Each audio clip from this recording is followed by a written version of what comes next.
Hi, welcome back to my channel. ఈరోజు కథ ప్రేమ నీరాజనం 21వ భాగాన్ని వినేద్దాం. ఇక్కడ ప్రజలకి మహారాణి సీత మహాలక్ష్మి నిరూపిస్తుంది. అప్పటి శాసనాల్లో ఉన్నది చేసి నిజమైన మహారాణి అనగానే కళ్ళు పెద్దవి చేసి చూస్తారు అందరూ. సీతాదేవి కుటుంబ సభ్యులందరూ నవ్వుతూ చూస్తూ ఉంటారు. కోపంతో రగిలిపోతూ ఉంటుంది అంజలిదేవి. అవసరం లేదు అంటూ ఒక పెద్ద వాయిస్ వినపడుతుంది వెనక నుంచి. ఎవరా అని చూస్తారు అందరూ. సింహగిరి ప్రజలు వస్తున్న వ్యక్తికి మార్గం ఇస్తారు తల వంచుకొని. 6 అడుగుల పొడవు, 6 ప్యాక్ బాడీతో రాజరికం ఉట్టిపడేలా బ్లాక్ కలర్ బ్లాషర్స్ శేర్వాణి చేతిలో తన ఖడ్గంతో హుందాగా నడుస్తూ ముందుకు వస్తాడు వంశీకృష్ణ. కళ్ళు పెద్దవి చేసి చూస్తారు అందరూ. ఎందుకంటే పేరు వారికి తెలియకపోయినా అతన్ని చూస్తేనే చెప్పవచ్చు రాజకుటుంబీకుడని. రాజా వంశీకృష్ణ భూపతి అని చిన్నగా పలుకుతాడు రాజపురోహితుడు. రాజా వంశీకృష్ణ అని గట్టిగా అరుస్తుంది అంజలిదేవి అసహనంగా. క్షమించండి రాజమాత, మీ మాటకు అడ్డుగా నిలబడుతున్నాను అంటూ ఎదురుగా తన చూపు రామ్ని చూస్తూ నేను రాజా వంశీకృష్ణ భూపతి అంటాడు. ఇక్కడ ఉన్నది రాజకుటుంబమే అని, రాజా అభిరామకృష్ణ ఈ వంశపు అష్టమ వారసుడని నేను నమ్ముతున్నాను అంటాడు. అందరూ షాక్ అయి నిలబడతారు. వంశీకృష్ణ అంటూ కోపంతో చూస్తూ ఉంది అంజలిదేవి. మీరు మర్చిపోతున్నారు, ఇక్కడ మీరు చెప్పిన ప్రతి మాట ప్రజల్లో ముద్ర పడిపోతుంది. ఏ విధంగా మీరు ఇది చెప్పగలరు అంటుంటే జడ్జి గారి దగ్గర పేపర్స్ తీసుకుని ఇంతకన్నా ఏం రుజువు కావాలి రాజమాత అంటాడు. అవి ఇక్కడ ప్రజలకు అర్థం కాదు అంటుంది. కానీ నేను అంగీకరిస్తే ఒప్పుకుంటారు కదా. కోపంతో రగిలిపోతుంది రాజమాత. వంశీ రామ్ ఫ్యామిలీని చూస్తూ నేను రాజమాత అంజలిదేవి కుమారుడు, రాజా జయకృష్ణ భూపతి వారసుడు, రాజా వంశీకృష్ణ భూపతిని. ఇక్కడ ఉన్న రాజమాత సీతాదేవి వారసుడు, రాజా అభిరామకృష్ణ అని ఈ రాజా వంశపు అష్టమ వారసుడని అంగీకరిస్తున్నాను అని అనగాని రాజా వంశీకృష్ణ భూపతికి జై అంటూ అరుస్తూ ఉంటారు. రామ్ ఫ్యామిలీ అంతా షాక్ అయి నిలబడతారు. వంశీ సీతాదేవి ముందుకొచ్చి నిలబడి పేపర్స్ ఇస్తూ రాజమాత నన్ను ఆశీర్వదించండి అంటూ సీతాదేవి ముందు తల వంచి నిలబడతాడు. అందరూ అర్థం కాక అయోమంలో చూస్తూ ఉంటారు. సీతాదేవి వంశీని బ్లెస్ చేస్తుంది. వసుంధర ఇంకా జగదీష్, వైజయంతి ఇంకా జయేంద్ర దగ్గర కూడా బ్లెస్సింగ్స్ తీసుకుని రామ్ ఇంకా మహా ముందు నిలబడతాడు. చిన్నగా నవ్వి రామ్ని కౌగిలించుకొని చూస్తాడు వంశీ. రామ్ దగ్గరికి వెళ్ళేంతలో ఆగండి అంటుంది మహా. రామ్ ఇంకా వంశీలు మహాను చూస్తారు. మిగతా కుటుంబ సభ్యులు ఇంకా అక్కడ ప్రజలంతా కూడా. మహా మేలి ముసుగు లోపల నుండి సూటిగా వంశీని చూస్తూ క్షమించండి రాజా వంశీకృష్ణ భూపతి అంటుంది. అందరూ అర్థం కాక చూస్తారు. మీరు మీ పెద్ద మనసుతో రాజవంశపు ఉదారత చూపించారు, కానీ ఇక్కడున్నది కూడా రాజవంశమే అని మర్చిపోతున్నారు. రాజవంశ నీతి రీతి ఎప్పుడు ఒక వ్యక్తి వేసిన భిక్ష తీసుకోదు అంటుంది. మహారాణి ఏంటి మీరనేది అంటారు రాజపురోహితుడు. అవును రాజపురోహితుడు గారు అంటూ ఇక్కడ ఉన్న రాజవంశాన్ని సమాజాన్ని ఈ రిపోర్ట్స్ నమ్మించవచ్చు, కానీ నిజంగా నమ్మాల్సింది ఈ సింహగిరి ప్రజలు. కానీ వారికి ఇవే అర్థం కావు. రాజా వంశీకృష్ణ భూపతి ఏం చెప్తే అదే వేదమని నమ్మే ఈ ప్రజలు మనస్ఫూర్తిగా ఈయన్ని మహారాజుగా అంగీకరిస్తారు అనుకోవడానికి లేదు. రేపు మనసు మారి రాజా వంశీకృష్ణ భూపతి కాదు ఈయన మహారాజు కావడానికి వీల్లేదే అంటే ఇక్కడ ప్రజలు మళ్ళీ ఎదురు తిరగరని అనుకోవడానికి లేదు కదా. రాజవంశంలో మహారాజు అయినా మహారాణికి అయినా మొదట ఉండాల్సింది ఆ రాజ్య ప్రజల యొక్క నమ్మకం ఉండాలి. అది మనస్ఫూర్తిగా ఉండాలి. అది లేకపోతే ఇంకా ఏ విధమైన రాజు రాణి అని అంటుంటే సీతాదేవి ఇంకా మిగతా అందరూ కూడా నవ్వుతూ చూస్తూ ఉంటారు సంతోషంతో. వంశీ మాత్రం లోపల కోపంతో రగిలిపోతాడు. అంజలిదేవి ఇంకా జయకృష్ణ కూడా. సింహగిరి ప్రజల మహాలో ధైర్యాన్ని చూస్తూ ఉంటారు. ఇక్కడ ఉన్న సింహగిరి ప్రజలందరూ మీరు చెప్పిన నిజాన్ని కాకుండా వారు వారి మనసులో నుండి ఈయన్ని రాజకుటుంబ అష్టమ వారసుడు ఇంకా కాబోయే మహారాజుని నమ్మాలంటే నేను అంటే రాజా అభిరామకృష్ణ అర్ధాంగి రాణి సీత మహాలక్ష్మి తన భర్త అస్తిత్వాన్ని నిరూపించి ఇక్కడ ప్రజల్లో నమ్మకం కలిగేలా చేస్తుంది అంటుంది. అందరూ సంతోషంగా చూస్తూ ఉంటారు. ఆ తర్వాతే పూర్తి హక్కు నమ్మకంతో ఈయన మహారాజుగా బాధ్యతలు స్వీకరిస్తారు. ఆ తర్వాత మీరు ఆయన్ని మీ అన్నగా ఈ రాజవంశపు మహారాజు గారిని కౌగిలించుకోవచ్చు అంటుంది. రాజపురోహితుడు గారు వెంటనే సంతోషంతో ఆశీర్వదిస్తారు. వంశీ మాట్లాడుతూ కళ్ళు పెద్దవిగా చేసి అంటే మీరు అని అంటాడు. నేను ఏ విధంగా నా భర్త అస్తిత్వాన్ని నిరూపించాలో, ఎలా నిరూపిస్తే ఇక్కడ ప్రజలు నమ్ముతారో అదేవిధంగా నమ్మకం కలిగిస్తాను. అది ప్రమాదం అంటాడు వంశీకృష్ణ భయంతో కూడిన గొంతుతో. అందరూ షాక్ అయి చూస్తారు రామ్తో సహా. రాజ పురోహితులు గారు, మీకు కూడా ఇది తెలుసు కదా, ఇది మహారాణి ప్రాణాలకే ప్రమాదమని. ఆవిడ ప్రాణాలను ప్రాణంగా పెట్టి ఇది నిరూపించాలి. అంత అవసరం ఏముంది, నేను అంగీకరిస్తున్నాను కదా అని అనగానే, ఎంత ప్రమాదమైనా నేను అదే చేసి తీరుతాను అంటుంది మహా. షాక్ అయి మహాని చూస్తాడు వంశీ ఇంకా రాములు. చూడండి మహారాణి, నేను ఒక కుటుంబ సభ్యుడిగా మీ మేలు కోరుతూ ఇది చెప్పాను. ఎందుకంటే మీకు ఆ మార్గం గురించి తెలీదు అంటుంది అని చెప్తాడు. అది ఎంతటి ప్రమాదకరమైన మార్గమైనా నేను చేస్తాను అంటుంది.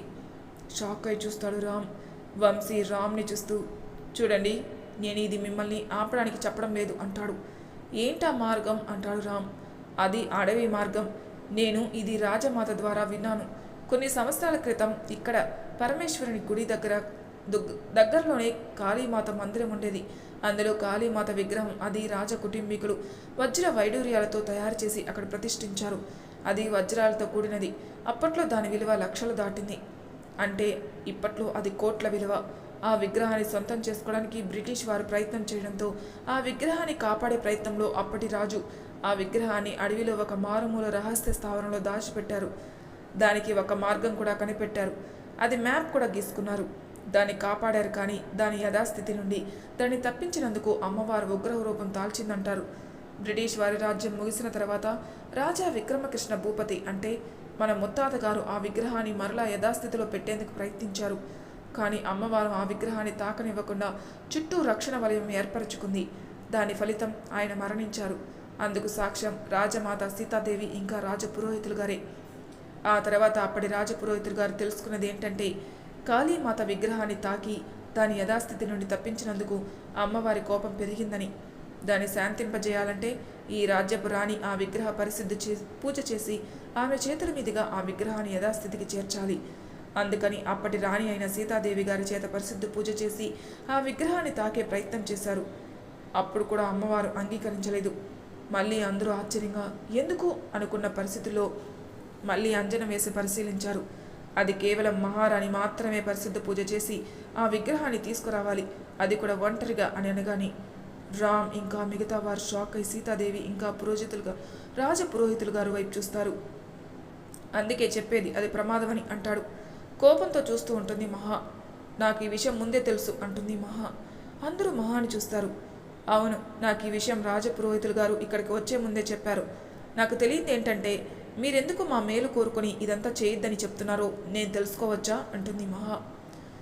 మహా ఏమంటున్నావు నువ్వు అంటూ కోపంగా చూస్తాడు రామ్.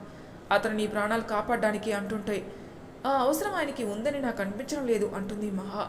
వంశీని చూసి, మీరు చెప్పండి, మీకేంటి ఆ అవసరం? ప్రమాదంలో పడితే నేను కదా పడతాను, కానీ మీకేంటి ప్రాబ్లం అని అడుగుతుంది.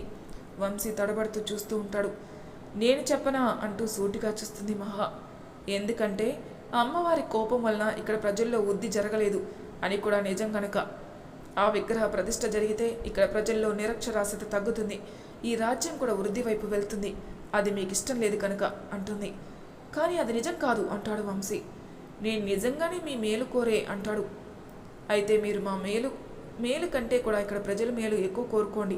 నేను ఇది చేస్తే నేను మహారాణిని, ఈయనే అసలైన వారసులని కూడా అందరూ నమ్ముతారు.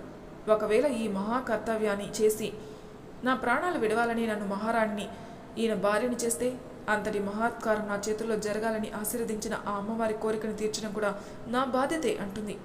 షాక్ అయి చూస్తాడు రామ్. రామ్ తల్లిదండ్రులు ఇంకా రమ్య, రాఘవ్, వాసు తల్లిదండ్రులు కూడా చూస్తూ ఉంటారు. మహా అంటూ కోపంతో అరుస్తాడు రామ్. రామ్ని చూస్తారు అందరూ. ఏమంటున్నావు నువ్వు అంటూ ఇదంతా అంటూ భయంతో తడబడుతుంటే తన గుండె వేగం పెరిగిపోతూ ఉంటుంది మహా నిర్ణయంతో. రాజపురోహితుడు గారు, ఏంటి నేను విన్నది? మీరు కేవలం విగ్రహ ప్రతిష్ఠ చేయాలని చెప్పారు, కానీ ఆ మార్గం ఎంత ప్రమాదకరమైందో ఎందుకు చెప్పలేదు? దానివలన మహాప్రాణాల ప్రమాదంలో ఉన్నది మాకెందుకు చెప్పలేదు అంటూ కోపంగా చూస్తాడు రామ్. అమ్మ, అత్తమ్మ అంటూ జగదీష్ ఇంకా వసుంధరాలు, జయేంద్ర ఇంకా వైజయంతులు కూడా వస్తారు. ఏంటి ఇదంతా చెప్పండి అని అడుగుతారు. ఇది నిజం రామ్ అంటుంది సీతాదేవి. రామ్కి కాళ్ళ కింద భూమి కంపిస్తుంది. తన కళ్ళలో నుండి చిన్నగా కన్నీరు వస్తూ ఉంటుంది. దూరం నుంచి ఇదంతా నవ్వుతూ చూస్తూ ఉంటారు అంజలిదేవి కుటుంబం. అంజలిదేవి ముందుకొచ్చి నవ్వుతూ, రాజా పురోహితుడు గారు, ఏంటండి ఇది? మీరు ఈ కుటుంబం మొత్తానికి ఈ నిజం చెప్పలేదా? కానీ ఎందుకు అంటుంది. ఎలా మీరు ఒక అమాయకురాల్ని ప్రమాదంలో పెట్టగలరు? సీతాదేవి అంటే రాజ్యాధికారం ఆశతో తన కోడల్ని మరణం వైపు తీసుకుని వెళ్తుంది. కానీ మీరు మీరు పండితులు, ఒకరిని ఆశీర్వదించడం తప్ప వారిని బలి చేయడం తెలియని వారు. మీరు ఒక అమాయకుల ప్రాణం ఎలా తీయగలరు అంటుంది. అందరూ కన్నీళ్లతో చూస్తూ ఉంటారు. సీతాదేవి మౌనంగా ఉంటుంది. నానమ్మ చెప్పు, ఎందుకు ఇదంతా మా దగ్గర దాచావు అని అడుగుతాడు. నేనే చెప్పొద్దన్నాను అంటుంది మహా. అందరూ మహాని చూస్తారు. ఈ కుటుంబంలో ఎవరు మహారాణి అయితే వారు ఆ విగ్రహాన్ని ప్రతిష్ఠించాలని ఉంది. కానీ ఆ మార్గం ప్రమాదమని ముందే తెలిస్తే మీరు కంగారు పడతారని అందుకే చెప్పొద్దు. సమయం వచ్చినప్పుడు తెలుస్తుంది అన్నాను అనగానే అందరికీ నోట మాట కరువు అవుతుంది. కానీ ఇది పూర్తి నిజం కాదు కదా అంటుంది అంజలిదేవి. అందరూ అర్థం కాక చూస్తారు. మహారాణి మాత్రమే ఈ విగ్రహాన్ని ప్రతిష్ఠించగలదు నిజమే, కానీ ఖచ్చితంగా అది ప్రతిష్ఠించాలి అని అనివార్యం లేదు. అది అలా వదిలేసినా రాజకుటుంబానికి వచ్చే నష్టం ఏమీ లేదు అంటుంది. కానీ ఇక్కడ ప్రజలకి నష్టం ఉంది అంటుంది మహా. అమ్మవారి విగ్రహం ప్రతిష్ఠ జరగకపోతే ఈ రాజ్యం యొక్క వృద్ధి జరగదన్నమాట నిజం, అవునా కాదా అంటుంది. అందరూ మౌనంగా చూస్తూ ఉంటారు. నిజమైన రాజవంశం అంటే తమ ప్రజల మేలు ముందు తర్వాత తమ మేలు కోరుకోవాలి అంటుంది. అందరూ కన్నీళ్లతో చూస్తూ ఉంటారు మహాని. ప్రజలందరూ కన్నీళ్లు కారుస్తారు. తమ కోసం ఆలోచించిన మహారాణి తమ ముందు నిలబడింది అనుకుంటూ కళ్ళెర చేసి చూస్తుంది అంజలిదేవి. రామ్ మాత్రం ఇదంతా సహించలేకపోతున్నాడు. ఒక్కొక్క అడుగు వెనక్కి వేస్తుంటే కోపంతో ఇంకా దుఃఖంతో అక్కడి నుంచి కార్ స్టార్ట్ చేసి వెళ్ళిపోతాడు. అందరూ కంగారుగా చూస్తూ ఉంటారు. రామ్ అంటూ రామ్ వెనకే కార్ స్టార్ట్ చేస్తాడు రాఘవ్ ఇంకా వాసులు. మహాలో కూడా కంగారు పెరిగిపోతుంది. కుటుంబ సభ్యులంతా భయంతో కంగారుగా చూస్తూ ఉంటారు. రాజమాత సీతాదేవి, పాపం నీ మనవడు, తన భార్య మరణిస్తుందంటే భరించలేక ఎలా వెళ్ళిపోతున్నాడు చూడు. పాపం కదా, చూస్తుంటే మా మహారాణి గారంటే ప్రాణం అనేలా ఉందే. వెళ్ళి నీ మనవడు కన్నీళ్ళతుడు, అవే మిగిలిలా ఉన్నాయి మాకు కాబోయే మహారాజుకి. కాదు, ఒకవేళ మా మహారాణి గారు మరణిస్తే మళ్ళీ మా మహారాజు గారు ఇంకో పెళ్లి చేసుకునేంత వరకు మహారాజు కాలేరు కదా. ఒకవేళ ప్రేమించిన మనిషి దూరం అయితే మళ్ళీ పెళ్లి చేసుకుంటారంటావా అని అంటుంది. దుఃఖంతో చూస్తూ ఉంటారు అందరూ. అసలు నీ మనవడు ఇప్పుడు ప్రాణాలతోనే ఉంటాడంటావా? కళ్ళు పెద్దవి చేసి చూస్తారు అందరూ. మహా వెంటనే కారు తీయమని చెప్తుంది డ్రైవర్ని. అందరూ అక్కడి నుండి కారులో వెళ్ళిపోతారు. రమ్య ఇంకా కుటుంబ సభ్యులందరూ కన్నీళ్లు కారుస్తూ ఉంటారు. అందరికీ రామ్ ఏంటో తెలుసు. మహాకు ఊపిరి అందడం లేదు. ఇదివరకు కూడా ఇలానే కార్ స్పీడ్ చేసి జరగబోయిన ప్రమాదం గుర్తుకు వస్తుంది. మహా గుండెల దడతో ఆదురుతూ ఉంటాయి. భయంతో సీతాదేవి చేతిని గట్టిగా పట్టు బిగించి తన మంగళసూత్రం గట్టిగా పట్టుకొని కన్నీళ్లు కారుస్తుంది. మనసులో రామ్ ప్లీజ్ వెనక్కి రండి అనుకుంటూ రామ్ పేరుని తపిస్తూ ఉంటుంది. రామ్ కారు స్పీడ్ పెంచుతాడు. తన చుట్టూ అంతా అల్లకల్లోలంగా ఉంటుంది. తన గుండెంతా బరువుగా అనిపిస్తుంది. మహా తన కోసం ప్రమాదంలో పడబోతుంది. తన ప్రాణాలు పణంగా పెట్టబోతుందంటే కన్నీళ్లు వరదలై పారుతూ ఉంటే తన దుఃఖాన్ని, తన మనసుని శాంతపరిచే మార్గం కనపడడం లేదు. తన పక్కన వచ్చి నవ్వుతూ తనని అపహేళన చేస్తుంది తన అంతరాత్మ. ఏంటిదిరా, ఎంతకాలం ఇలా చేస్తావు? నీ వలన ఇంకా ఏం జరగాలి? ఒక్కసారి జాను ప్రమాదంలో పడింది. ఎక్కడుందో కూడా ఇప్పటికీ నీకు తెలియదు. ఇప్పుడు మహాప్రాణాలు ప్రమాదంలో ఉన్నాయి. అది కూడా నీ వలనే. ఇంకా ఎందరి జీవితాలు, ఎందరి ప్రాణాలు నీ వలన బలి కావాలి అని అంటుంటే ఆ మాట భరించలేక కారు వేగాన్ని పెంచుతాడు. రామ్ మార్గం అంతా శూన్యంలో అయిపోయింది. అసలు నువ్వంటూ ఒక్కడివి ఉండడం వల్లనే కదా ఇదంతా జరుగుతుంది. ఎందుకు ఈ జన్మ అంటుంటే తనకు అసహనంగా, తన జీవితం అపలహీనంగా ఉంటుంది. ఎదురుగా నడుస్తున్న జనాలు భయంతో రామ్ కారు వేగానికి ఒక్కొక్కరుగా పక్కకు తప్పుకుంటున్నారు. రామ్ కంట్లో నుండి కన్నీరు వస్తుంటే, తన కళ్ళు మసకబారుతుంటే కళ్ళు తుడుస్తున్నా తన కన్నీరు ఆగడం లేదు. సడన్గా ఒక పిలుపు, రామ్ స్టాప్ ది కార్ అన్న మహా మాటలు వినపడి కార్ని సడన్ బ్రేక్ వేస్తాడు. తన కార్ బ్యాలెన్స్ తప్పి ఫోర్స్గా వెళ్ళి ఎదురుగా ఉన్న పొలాల్లోకి దూసుకుని వెళ్తుంది. రామ్ హెడ్ వెళ్ళి స్టీరింగ్కి తగిలి కళ్ళు మూసుకుంటాడు. రామ్ కార్ యాక్సిడెంట్ చూసి అక్కడ జనాలందరూ పరుగున వస్తారు. కార్ డోర్ని ఓపెన్ చేయలేక తొంగి తొంగి చూస్తారు. రామ్ కార్ని ఫాలో అయి వచ్చిన రాఘవ్ ఇంకా వాసులు పరుగున అక్కడికొచ్చి కార్లో స్లో కోల్పోయిన రామ్ని చూసి కంగారుగా డోర్ ఓపెన్ చేయాలని చూస్తారు. అది లాక్తో ఉండడంతో రాదు. రామ్ రాఘవ్ చుట్టూ చూసి ఒక పెద్ద రాయిని తీసుకుని వస్తాడు. కార్ గ్లాస్ని బద్దలు కొట్టి రామ్ని పక్కకి జరిపి కార్ కీస్ తీసుకుంటారు. కార్ డోర్ ఓపెన్ చేసి రామ్ని చూస్తారు. కారులో వెళ్తున్న మహాకి సడన్గా ఒక కాల్ వస్తుంది. మహా తన ఫోన్ చూసుకుంటుంది. అది రాఘవ్ నుండి కాల్. మహాకు కాల్ లిఫ్ట్ చేయాలంటేనే భయంగా ఉంది. తన చేతులు చెమటతో చెమ్మచేరి వణుకుతూ ఉంటాయి. సీతాదేవి మహా భయాన్ని చూసి కాల్ లిఫ్ట్ చేస్తుంది. అవతలి మాట విని కంగారుగా విని తర్వాత తన ముఖంలో చిన్నగా సంతోషం కనబడుతుంది. నిజంగానే రామ్ బాగున్నాడు కదా అని అడుగుతుంది. రామ్ని చూస్తూ హా నానమ్మ అంటాడు రాఘవ్. మీరందరూ ఇంటికి వెళ్ళండి, మేము రామ్ని తీసుకుని వస్తాం అంటూ కాల్ కట్ చేస్తాడు రాఘవ్. సీతాదేవి చెప్పింది విని అందరూ గట్టిగా ఊపిరి పీల్చుకుంటారు. మహా మాత్రం కన్నీళ్లతో చూస్తూ ఉంటుంది. రాఘవ్, ఎందుకు అలా చెప్పావు? రామ్కి ఇంకా స్పృహ రాలేదు కదా అంటాడు వాసు. వాసు, అక్కడ అందరూ కంగారు పడతారు. రామ్కి ఏం కాలేదు కదా. అదృష్టవశాత్తు ఎయిర్ బ్యాగ్స్ ఓపెన్ అయ్యాయి. స్టీరింగ్కి హెడ్ తగలకుండా రామ్ చేతులు అడ్డుగా ఉన్నాయి. తను కేవలం స్పృహలో లేడంతే అంటూ అప్పుడే వస్తున్న డాక్టర్ని చూస్తాడు రాఘవ్. ఆయన బాగానే ఉన్నారు, నా దగ్గర ఉన్న మెడిసిన్ ఇచ్చాను, ఇంకా పెద్ద ప్రమాదం ఏం లేదు కాబట్టి ఆయన కాపాడగలిగారు. లేకపోతే ఈ హాస్పిటల్లో పెద్ద ప్రమాదం జరిగినా ఎవరు కూడా బ్రతకలేదు అంటుంటే ఇద్దరూ గట్టిగా ఊపిరి పీల్చుకుంటారు. రామ్ దగ్గరికి వెళ్తారు. రామ్లో చిన్నపాటి కదలిక రావడంతో కంగారుగా రామ్ అంటాడు రాఘవ్ తన పక్కన కూర్చుని. రామ్ నెమ్మదిగా స్పృహలోకి వస్తాడు. నైట్ అవుతుంది. రామ్ ఇంకా ఇంటికి రాడు. అందరూ డోర్ వైపే చూస్తూ ఉంటారు. సడన్గా కార్ సౌండ్ రావడంతో ఒక్క ఉదుటిన లేచి నిలబడి కన్నీళ్లతో పరుగున బయటికెళ్తారు అందరూ. ఎదురుగా రాఘవ్ ఇంకా వాసులు దిగి రామ్ ఉన్న కార్ డోర్ ఓపెన్ చేస్తారు. రామ్ కిందికి దిగి నిలబడ్డంతో కన్నీళ్లు ఆగలేక మనసు ఉండలేక పరుగున వెళ్ళి రామ్ని హత్తుకుంటుంది మహా ఏడుస్తూ రామ్ గుండెలపై ఒదిగిపోయి కన్నీరు కారుస్తుంటే నెమ్మదిగా రామ్ చేతులు కూడా మహాని చుడతాయి. కన్నీరు జారవిడిస్తూ మహాని తన గుండెలకి అదిమి పట్టుకుని గట్టిగా హత్తుకుంటాడు భయంతో. ఎందుకు ఇలా చేస్తారు? ఎందుకు మీ కోపంతో మీ గురించి, మీ కుటుంబం గురించి ఆలోచించరు? నాకు చాలా భయం వేస్తుంది అంటూ హత్తుకుని ఏడుస్తుంది. అందరూ ఇద్దరిని చూసి కళ్ళ వెంట కన్నీళ్లు చూస్తారు. కన్నీళ్లతో చూస్తూ ఉంటారు. రామ్ అంటూ ముందుకెళ్తారు అందరూ. అందరి మాట విని ఏడుస్తూ తనని తాను చూసుకుని రామ్కి దూరం జరిగి నిలబడుతుంది కంగారుగా. అందరూ కన్నీళ్లతో రామ్ని హత్తుకుంటారు ఏడుస్తూ. రామ్, ఏంటి నాన్న ఇది అంటూ ఏడుస్తుంటే సీతాదేవి వైపు కోపంగా చూసి కన్నీళ్లతో లోపలికి వెళ్ళిపోతాడు రామ్. రామ్ అంటూ అందరూ రామ్ వెనకే వెళ్తారు. రామ్ లోపలికి వెళ్ళి మహావి ఇంకా తన బ్యాగ్ని తీసుకుని బయటకు వస్తాడు. అందరూ రామ్నే చూస్తూ ఉంటారు. రామ్, ఏం చేస్తున్నారు మీరు అంటాడు రాజపురోహితులు గారు. ఇక్కడి నుంచి మహాని తీసుకుని వెళ్ళిపోతున్నాను.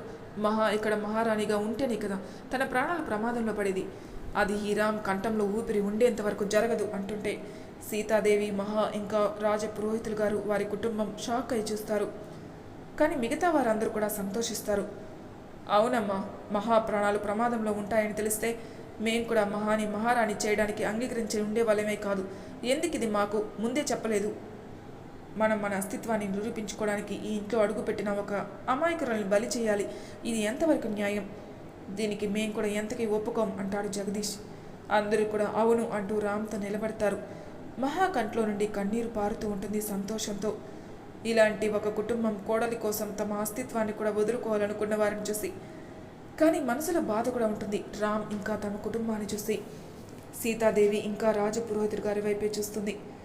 రామ్ మహాని చూసి మహా దగ్గరికి వెళ్ళి, మహా, నిజంగా నువ్వు ఈ కుటుంబం సంతోషం కోరుకున్నట్టయితే ఇక నుండి వెళ్దాం రా.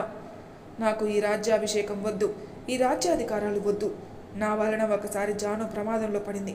నువ్వు ఇష్టం లేకుండా ఈ పెళ్లి చేసుకునేలా నేను ప్రవర్తించాను. ఇప్పటికీ ఇదంతా భరించలేక మదన పడుతూ ఉన్నాను. ఇప్పుడు రాణిని చేసి మా కోసం నువ్వు ప్రమాదంలో పడితే నన్ను నేను ఎప్పటికీ క్షమించుకోలేను. ఇదంతా భరించి నన్ను నాలోని దిగజారే పరిస్థితి తీసుకొని రావద్దు. నిజంగా నా మీద గౌరవం ఉంటే ఇక్కడికి రా, వెళ్దాం అంటూ మహా చేతిని పట్టుకుంటారు రామ్. సీతాదేవి ఇంకా రాజపురోహితులు వారి కుటుంబం కంగారుగా చూస్తూ ఉంటారు. మీరందరూ ఏమనుకుంటున్నారు అంటుంది సీతాదేవి గొంతెత్తి. అందరూ సీతాదేవిని చూస్తారు.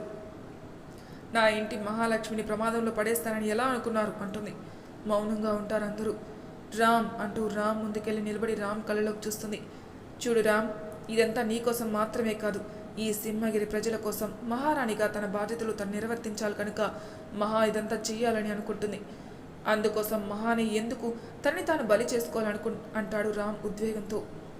ఎందుకంటే రాణిగా అది తన బాధ్యత అంటుంటే రాజపురోహితుడు గారిని ఇంకా మాట్లాడొద్దన్నట్టు చేతిని అడ్డుగా పెడతాడు. రాణి రాణి రాణి, అసలు మహారాణిగా ఉంటేనే కదా ఇదంతా మీరు తనతో చేయించేది. మహాను కాపాడతానని నేను మామయ్యకి మాటిచ్చాను. తనని ఈ ప్రమాదం నుండి పడేయడానికి, ఈ రాణి అనే అధికారం నుంచి తప్పించడానికి ఏం చేయాలో అది చెప్పండి చాలు అంటాడు రామ్. రామ్ అంటూ కోపంగా చూస్తుంది సీతాదేవి. ఇంకొక వైపు కోపంతో రగిలిపోతూ ఉంది అంజలిదేవి. అంజలిదేవి ఇంకా మిగతా వారిని చూసి కోపంతో ఇంట్లో ఉన్న వస్తువులన్నీ విసిరి కొడతాడు వంశీ. జయకృష్ణ కంగారుగా, వంశీ ఏంటిది అంతా అంటుంటే, అసలు ఎవరు మిమ్మల్ని ఇదంతా చేయమన్నారు అంటూ కోపంతో రగిలిపోతాడు వంశీ. ఇన్ని రోజులుగా నేను ఒక ప్లాన్ వేసుకుని వస్తూ ఉన్నాను. అది మీరు ఒక క్షణంలో నాశనం చేసే ప్రయత్నం చేశారు.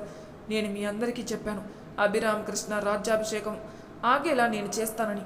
కానీ మీరు నేను లేని సమయంలో ఇదంతా చేశారు. దాని పర్యావసానం ఇప్పుడు అంటూ కోపంతో రగిలిపోతాడు. మహారాణిగా మహా ప్రాణాలు పోతే తన ప్లేస్లో ఇంకొకరు వస్తారు. కానీ నేను అనుకున్నది ఆగిపోతుంది.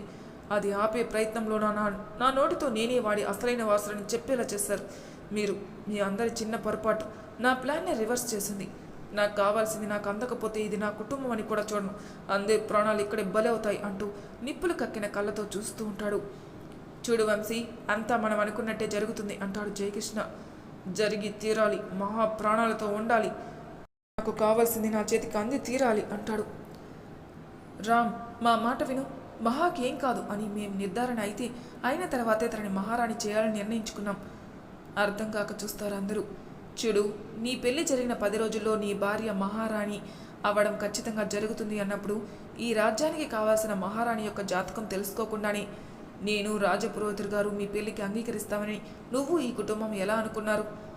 నువ్వు జానకిని పెళ్లి చేసుకుంటావని చెప్పినప్పుడు మీ ఇద్దరి జాతకాలు పురోహితుడి గారి చేత పరిశీలించాను. జానకి జాతకం అద్భుతంగా ఉంది. తనకి నిండు నూరేళ్ళు ఆయుష్ ఉంది అంటే సంతోషంతో చూస్తూ ఉంటారు మహా ఇంకా రాములు. అంటే జాను అంటూ ముందుకొస్తాడు. తను ఎక్కడున్నా ప్రాణాలతో ఉంటుందని తన తండ్రి ఊరుకొని అనలేదు, తన జాతకం వల్లనే అన్నారు. కానీ దురదృష్టవశాత్తు జానకి ఇలా జరిగింది. కానీ నువ్వు మహాని పెళ్లి చేసుకుంటా అని చెప్పినప్పుడు కూడా నేను ఆలోచించాను. రమ్య ద్వారా మహాజాతకం తెలుసుకున్నాను. మహాజాతకంలో ఒక దోషం అయితే ఉంది అని అనగానే షాక్ అయి చూస్తారు అందరూ. అవును, కానీ ఆ దోషం నీ జాతకంతో ముడిపడితే తొలగిపోతుంది అన్నారు రాజపురోహితుడు గారు. అందుకే నేను మీ పెళ్లికి ఒప్పుకున్నాను. మహారాణిని చేశాను అంటుంటే అందరూ సీతాదేవి చెప్పింది వింటూ ఉంటారు.